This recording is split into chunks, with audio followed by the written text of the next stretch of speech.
Salam sejahtera saudara yang kekasih di dalam nama Tuhan Yesus Kristus. Kembali kita bertemu di dalam program Dimensi Iman Kristiani dalam gairah menggali, mendalami kebenaran firman Tuhan secara komprehensif, terus bertumbuh untuk boleh hidup menyenangkan Tuhan. Sebelum kita lanjut saudara, kita akan lebih dulu berdoa. Mari kita berdoa. Bapa di dalam surga, kami bersyukur, kami berterima kasih untuk cinta kasih Tuhan dalam hidup kami. Bersyukur, berterima kasih untuk kesempatan boleh melayani Tuhan di hari-hari kami, sehingga hidup kami berkenan padamu. Berkati sertai kami dalam perenungan kami akan firman-Mu, supaya kami tidak menjadi orang yang ditolak Tuhan. Terpujilah Tuhan. Amin. Saudara, kalau kita memikirkan akan kebenaran Alkitab, kita diperhadapkan kepada pergumulan serius bagaimana seharusnya kita memainkan peran kita. Matius pasal 7 ayat 21 sampai 23. Matius 7 21 sampai 23, demikian firman Tuhan. Bukan setiap orang yang berseru kepadaku, Tuhan, Tuhan, akan masuk ke dalam kerajaan sorga, melainkan dia yang melakukan kehendak Bapa-Ku yang di sorga.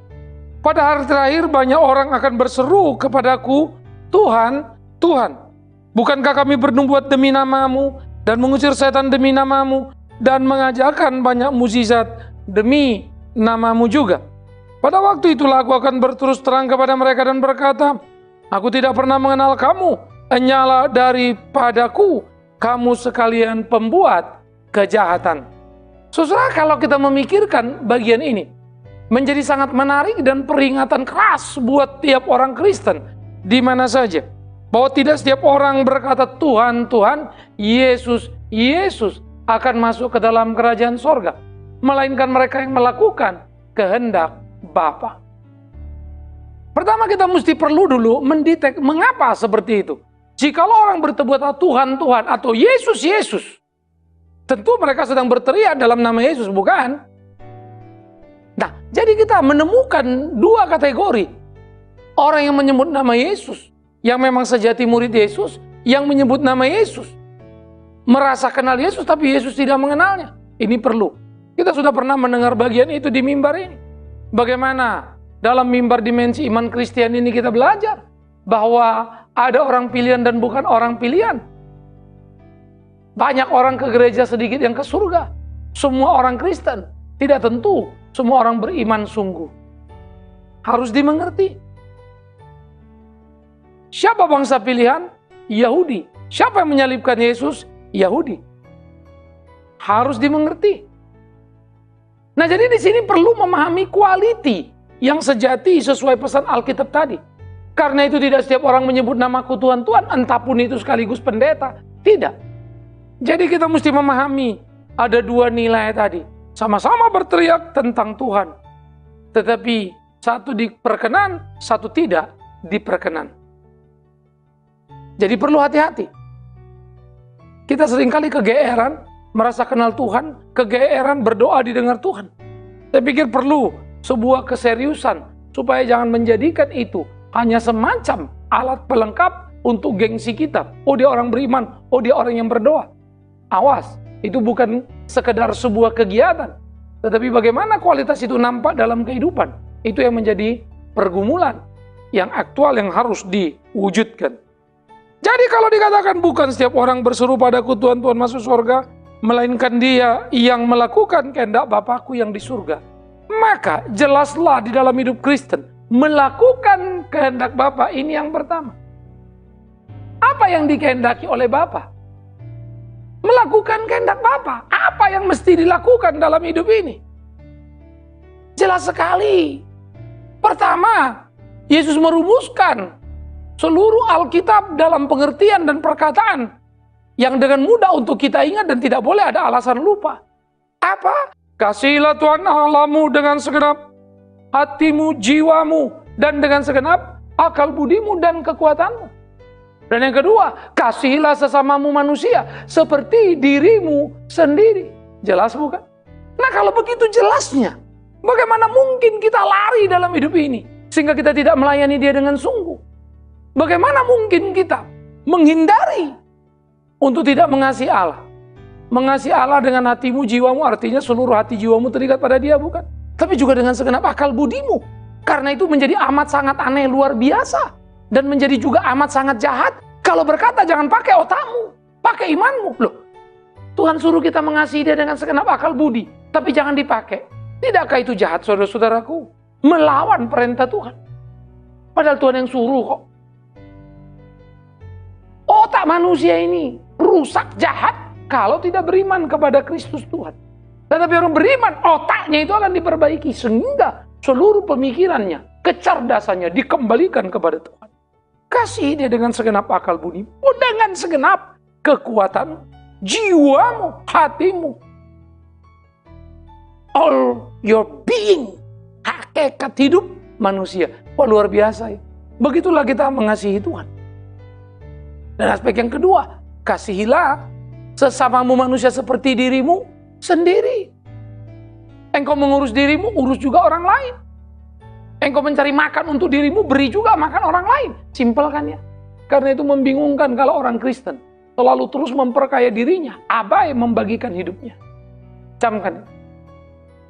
Orang Kristen yang tahu cinta kasih akan sangat menikmati kalau dia bisa membagi diri buat orang yang lain. Nanti bagian ini satu waktu akan kita perdalam sendiri tentang kasih ini. Tetapi kembali kepada topik kita tadi atau pemikiran kita tadi.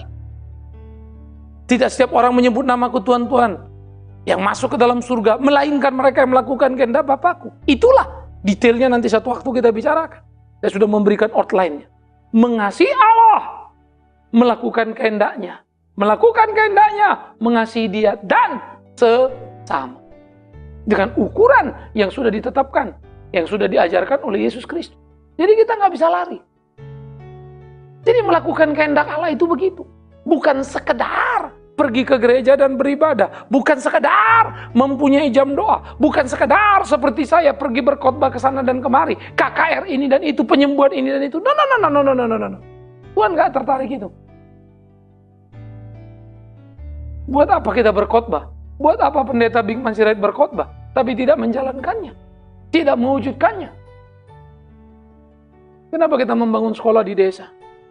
Kenapa kita berdoa dan dengan sekuat-kuat tenaga berjuang supaya anak-anak menjadi anak-anak bermutu, menjadi sarjana yang luar biasa? Itu perjuangan serius. Capek, lelah. Bukan saja tenaga, dana pun terkuras. Tapi saya bersyukur kepada Tuhan. Dalam hidupku, aku diberi kesempatan oleh Tuhan boleh melakukan hal itu. Berbagi. Karena itu saudara-saudara yang kekasih, mari kita belajar melakukan kehendak Allah. Saya syuting, saya hadir, saya rekaman, ada di radio, ada di mana. Hebat kan? No. Bukan itunya. Kerinduanku pada Tuhanku. Itu alasan mengapa melakukan. Karena itu memikirkan yang terbaik untuk semuanya. Berjuang. Saudara punya kesempatan yang sama. Ambil bagian. Tidak setiap orang menyebut namaku Tuhan, Tuhan masuk surga. Tapi mereka yang melakukan kehendaknya. Maka hiduplah. Melakukan kehendak Allah. Hidup yang berbuah. Kualitas. Ingat kualitas, ingat kualitas, ingat kualitas. Bukan sekedar kuantitas. Bukan sekedar kegiatan. Bukan kegiatan. Yang seringkali dijadikan alasan orang Kristen. Aku punya kegiatan ini dan itu lalu merasa sudah Kristen. Apakah memberi makan orang miskin sudah memberikan perhatian? Apakah saudara tidak malu mengakui kalau itu hanya sebulan sekali? Apalagi setahun sekali. Lalu rasa sudah urus orang miskin. Maafkan aku. Seperti itu kau mengurus anakmu sebulan sekali? Atau mungkin seminggu sekali? Apalagi kalau setahun sekali. Tidakkah itu mengerikan? Pikirkanlah. Berapa banyak orang Kristen bangga dengan kegiatannya. Nah di sini pengertiannya. Jadi kita mesti ambil tanggung jawab itu. Supaya dunia ini berubah. Dunia ini terang. Karena Tuhan menghadirkan kita di sana. Jadi tidak setiap orang menyebut namaku Tuhan, Tuhan masuk surga. Tidak setiap orang menyebut namaku Yesus, Yesus masuk surga. Yes. Yang masuk surga yang melakukan kehendak Allah. Karena dari melakukan kehendak Allah diketahuilah dia mengenal Allah. Diketahuilah dia pohon yang baik. Pohon yang benar. Buahnya baik dan benar. Itulah orang yang melakukan kehendak Allah, saudaraku yang kekasih. Kualitas, bukan kuantitas. Gue mulai itu pikirkan itu. Karena itulah kita mesti bergaul, terus menggali, terus menggali, terus menggali, terus menggali. Memahami, menemukan, hidup di dalamnya untuk puji hormat bagi nama Tuhan. Mencintai Dia dalam kesungguhan yang penuh. Karena jangan lupa saudaraku, kalau kita pikir seluruh kegiatan kita membawa kita ke surga, padahal Alkitab sudah bilang salah. Dan kita masih mau berkutat di sana. Bodoh, mana mungkin itu? Pasti begini begitu. Jangan bahayakan dirimu. Selagi ada waktu, selagi masih hidup dan bernapas, ayo hidup yang benar. Jangan sampai kita GR. Lalu pada waktu kita menghadap, Ia berkata, aku tidak kenal engkau. Itu kan lebih gawat. Karena itu ya teropong diri. Bedah diri. Jujur pada diri. Nah, di situ kita menemukan kebenaran sejati. Ini Kristen. Itulah Kristen. Beginilah dan begitulah Kristen itu. Hidup melakukan kehendak Bapa itu. Dan teruji. Ini yang pertama. Yang kedua, saudara. Bahkan kemudian. Bukan saja berteriak Tuhan ini. Yang kedua, melakukan mujizat dalam Tuhan. Ini menarik, saudara. Oleh karena itu dikatakan pada hari terakhir. Di hari penghakiman itu nanti. Atau di hari kematian itu. Maka dikatakan banyak orang berseru. Ya. Kepada Tuhan lalu bilang apa?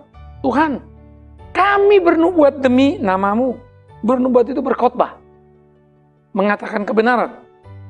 Nubuat kalau di PL menyatakan akan datang. Lalu nubuat di PB adalah bagaimana kemudian kita belajar. Ya. Menyatakan kebenaran. Kalau tadi kan menyatakan yang akan datang. Sudah digunapi semua nubuat kepada Kristus. Kristus sudah datang, sudah selesai. Genap bukan? Nah sekarang kita meneruskan menyatakan kebenaran tentang Kristus. Itu nubuat. Paulus menyebutnya 1 Korintus 14 ayat 3 bukan? Nubuat itu menghibur, menasihati kan? Membangun. Bukan bilang sesuatu tentang ini dan itu. Tolong hati-hati memahami. Ini Alkitab. Ya.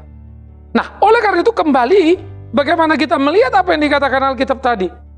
Dia bernubuat tadi, berkhotbah, menyatakan apa kebenaran, mengusir setan demi nama Tuhan, mengadakan banyak mujizat demi nama Tuhan Yesus Kristus itu loh. Tapi heran, waktu itu dikatakan apa? Aku akan berterus terang kepada mereka. Ini adalah ucapan Yesus. Dan berkata, aku tidak mengenal kamu. Dan nyala daripadaku, kamu sekalian pembuat kejahatan. Yesus sebagai kepala gereja akan menilai dan menghakimi gereja. Tiap-tiap orang. Ternyata klaim bernubuat, klaim berbuat mujizat, klaim mengusir setan. Ternyata ditolak Tuhan. Kita urut satu-satu yuk. Kan udah bernubuat Pak, menyatakan kebenaran. Kenapa ditolak? Ya, karena dia menyatakan kebenaran, tapi mengambil keuntungan dari menyatakan kebenaran. Dia menyatakan kebenaran, tetapi memperkaya diri dari kebenaran. Dia menyatakan kebenaran, lalu atas nama kebenaran saya diberkati Tuhan. Dan tujuan hanyalah tumpukan kekayaan. Tidakkah itu mengerikan? Jangan jual beli kebenaran. Ingat, kaya bukan dosa, tapi miskin bukan aib. Kejujuran yang Tuhan kehendaki. Kalau Tuhan mau memberkati kita, apalah sulitnya? Jangankan uang 10-100 miliar, 100-500 triliun pun urusan kecil itu. Tuhan terlalu kaya untuk itu. Tapi bukan itu yang mau kita cari, bukan itu yang jadi tujuan. Cari dahulu kerajaan Allah dan kebenarannya. Nyatakan, biar Tuhan memberkati kita. Dan ingat, kalau Tuhan sudah memberkati kita, nggak berhenti. Supaya dengan ini kita bisa memberkati orang yang lain. Kan jelas sekali toh. Selalu kita dengar ya. Diberkati untuk memberkati. Kan kita semangatnya luar biasa. Tapi ternyata hidup kita tidak memberkati. Kita punya 100 juta. Kasih orang 100 perak. Rasa melayani. Miris sekali. Hati-hati. Nah itu loh. Nah, inilah orang bernubuat yang kita bilang tadi, yang menyatakan kebenaran ternyata hidupnya nggak benar. Tidak semua orang yang berkata benar hidup benar. Berkata benar dan hidup benar dua hal yang berbeda, saudaraku. Itu sebab Yesus mengkritiki orang-orang Yahudi, imam-imam dan Farisi. Apa kata Yesus kepada muridnya? Dengar apa kata mereka, tapi jangan tiru kelakuannya. Itu orang yang ditolak toh. Ngomongnya benar, kelakuannya enggak. Ya. Maka saya paling heran kalau lihat orang sudah tahu tempat salah, lalu bilang apa? Ya nggak apa-apa ada Pak, yang penting melayani Tuhan. Heran sekali. Kau ada di tempat salah, ajaran salah, tujuan salah, lalu kau bilang melayani Tuhan. Sudahlah bilang kau tidak bisa lepas dari situ dan kau menyukai itu. Kita bisa berargumentasi pada manusia. Berargumentasilah dengan nuranimu. Kalau dia masih hidup, pasti kau tahu dan kau akan gelisah bahwa itu salah. Penting berkelahi dengan nurani yang hidup. Kecuali nurani yang sudah mati, apa boleh buat? Karena itu berdoalah. Supaya jangan sampai kita ditolak. Padahal berpikir, bahkan berkhotbah, kita masuk surga, dan surga yang paling luar biasa. Karena hanya kita pendeta, atau karena hanya kita aktivis, atau karena hanya kita Kristen. No. Yang kedua, dari bagian dua ini. Bagian pertama tadi kan berseru-seru toh. Orang Kristen pada umumnya. Tapi ternyata tidak. Yang kedua spesifik, yang khusus, sudah berkhotbah, berkegiatan, ternyata juga enggak. Lalu mengusir setan. Ini akan menciptakan kebingungan lagi. Loh, setan kan diusir, berarti dia dalam Tuhan dong. Yes.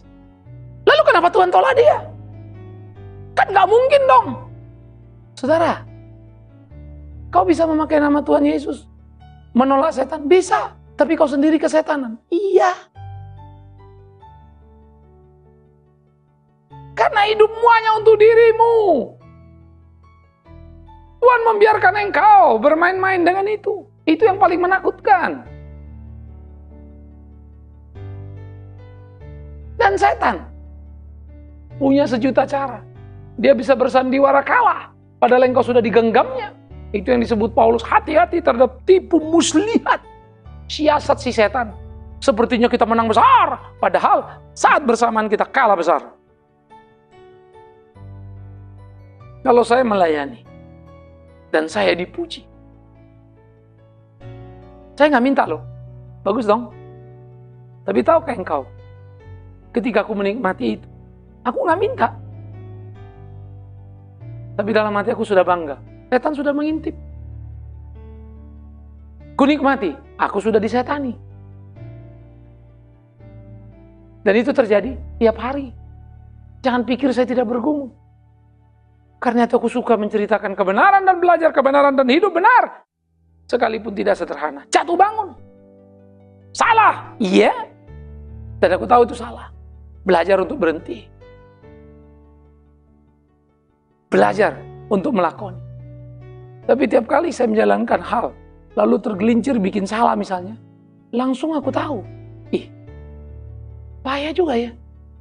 Heran, sudah sekian lama pelayanan banyak tahu, tapi masih bisa. Ada banyak kesalahan kita bukan? Saya tidak mau menganggap kesombongan bukan kesalahan. Saya tidak mau menganggap mau menang sendiri bukan kesalahan. Kesalahan semua itu. Betapa tidak mudahnya. Maka mereka yang mengusir setan, ternyata kesetanan. Hati-hati ya. Jadi jangan bayar kayak orang kerasukan, wah, itulah yang ngusir setan. Apa dirasuk setan? Dia nggak pernah loh Pak, bukan itu. Orang yang sombong itu udah kesetanan luar biasa itu. Tingkat tinggi mainan setan di situ, tingkat rendah itu yang kerasukan jungkir balik itu paling kecil dari gamenya setan. Yang paling besar dia berhasil menangkap banyak orang. Waktu kecil, rendah hati, sederhana. Sudah besar dikit punya nama, besar kepala, sombong luar biasa. Nanti sudah kesetanan.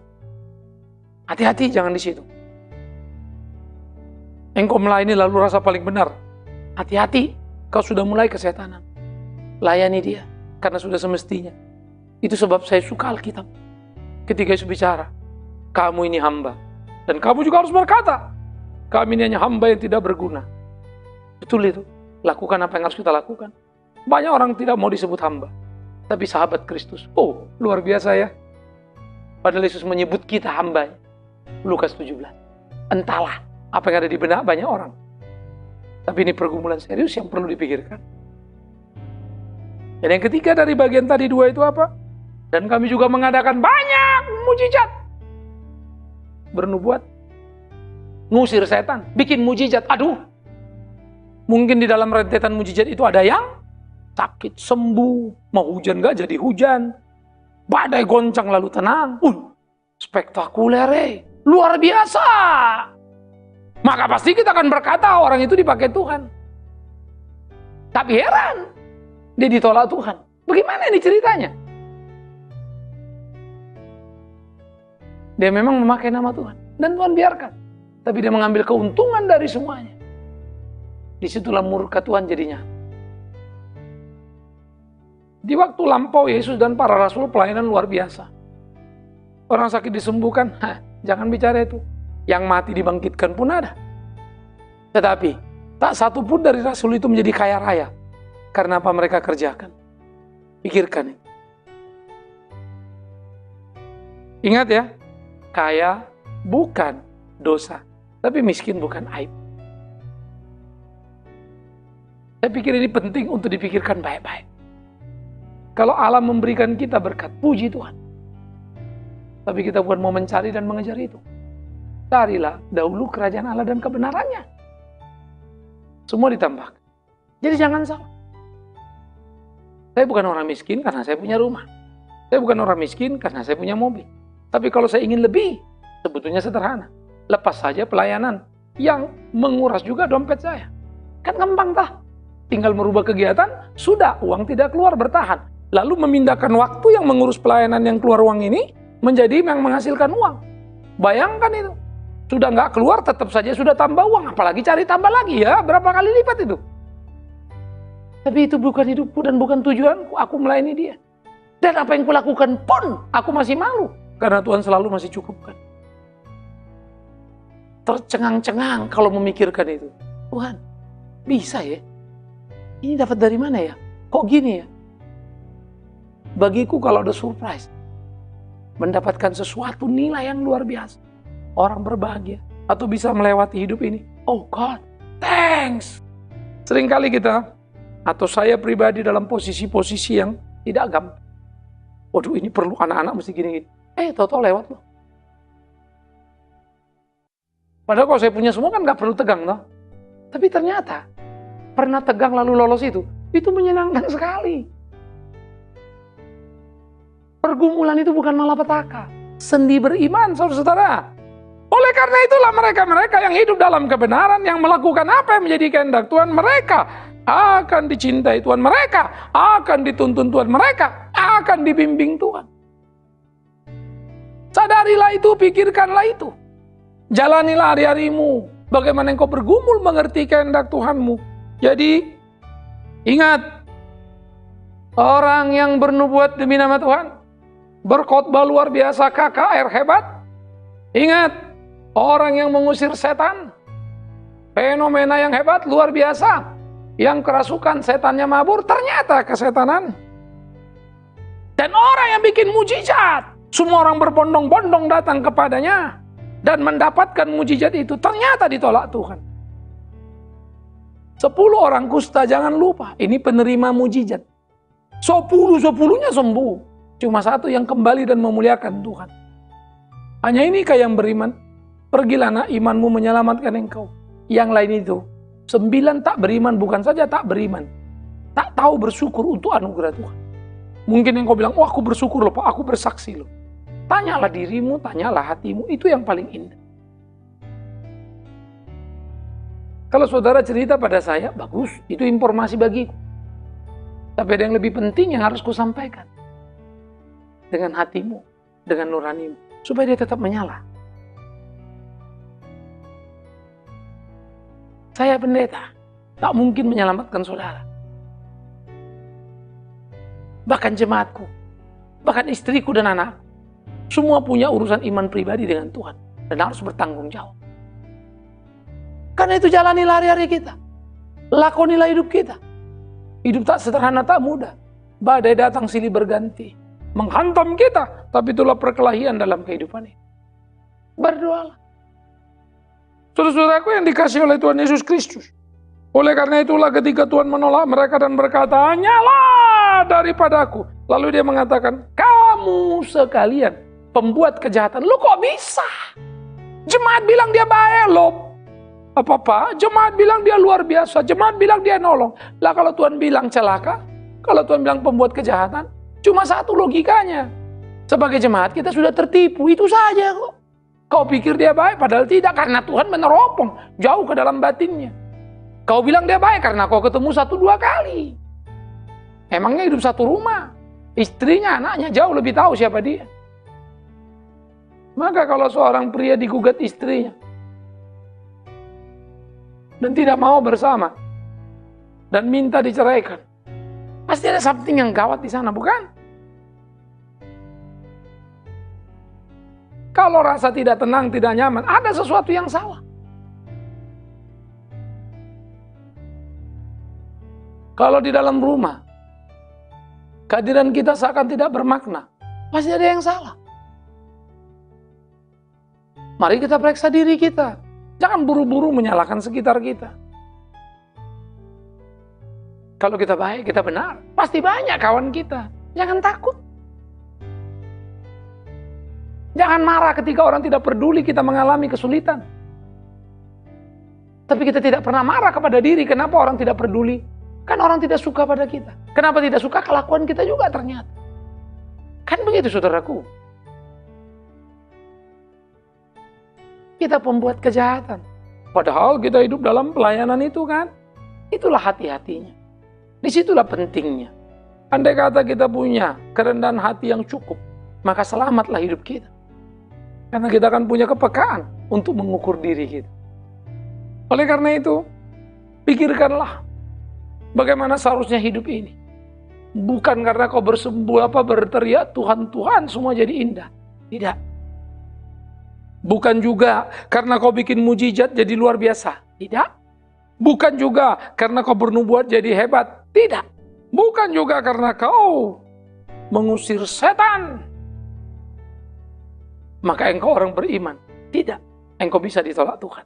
Nah itu namanya karunia roh.